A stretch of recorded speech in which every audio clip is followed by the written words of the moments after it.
Oh my goodness! We got ourselves a blizzard. The right side of my face is freezing. We're done. We're done. Look at that. Look at that. Crazy.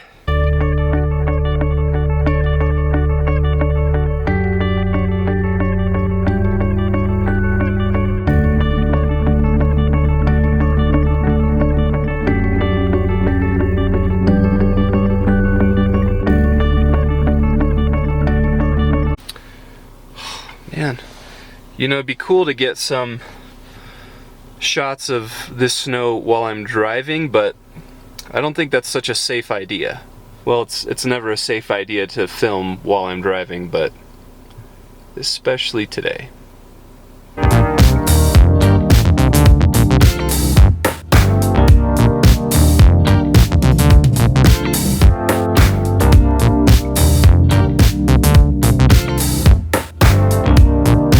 Alrighty, here in the garage we're going to do a little bit of cleaning in here, but before we do that, I want to just see exactly how much snow we have accumulated today so far.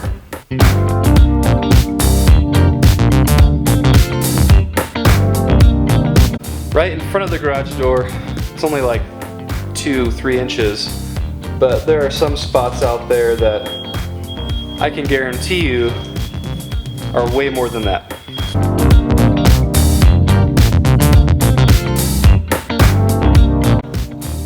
That's a little more exciting than the 2 inches that were right outside the garage door. Talk about anticlimactic.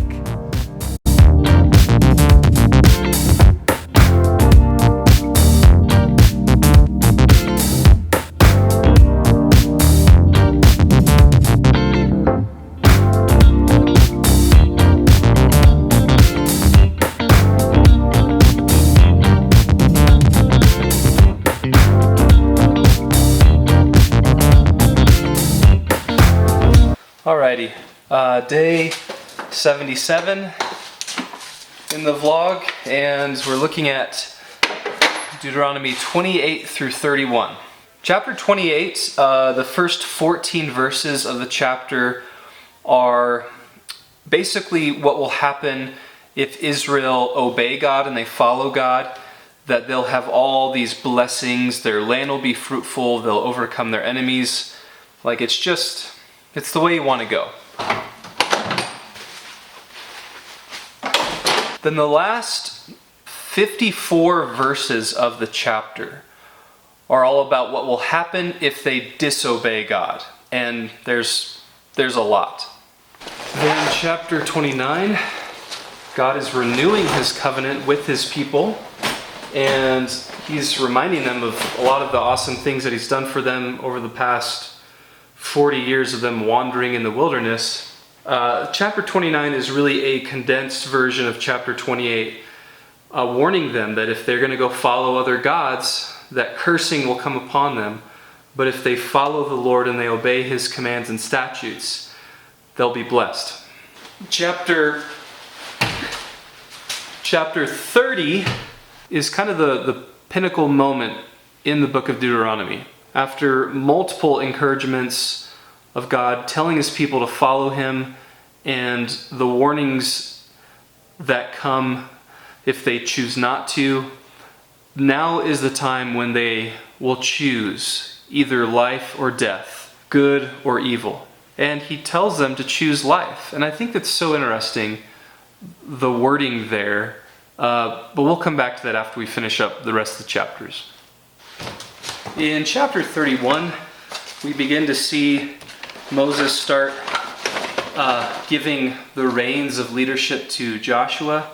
And really there's this encouragement to Joshua and Israel that don't be afraid, the Lord is with you, he will not forsake you.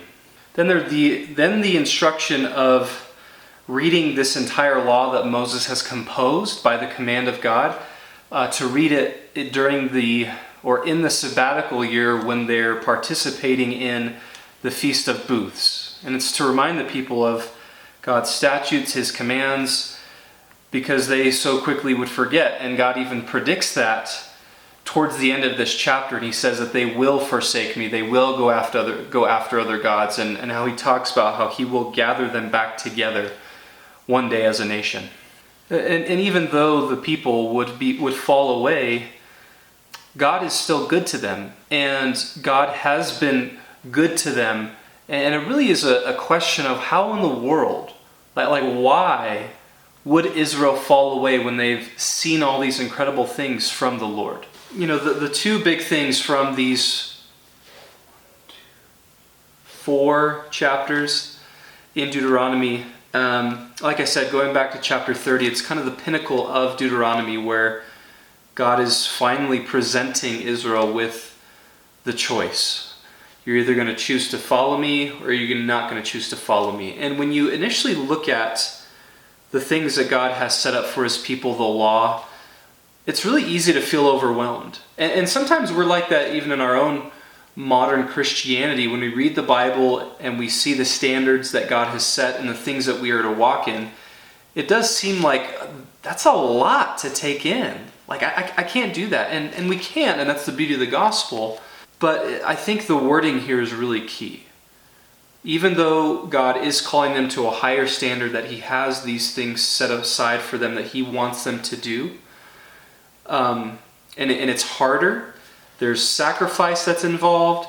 There is putting away your desire and elevating God's desire. Like, there's a lot of self-sacrifice that's happening here.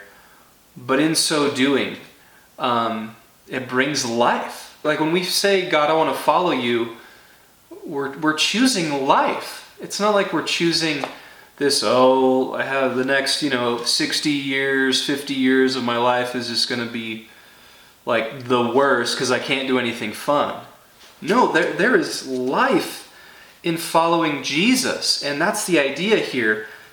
God is saying, like, why wouldn't you choose it? Of course you would choose life over death. And that's kind of the important perspective we need to have here about God's word and the standard that God has set in terms of how he wants life to be conducted.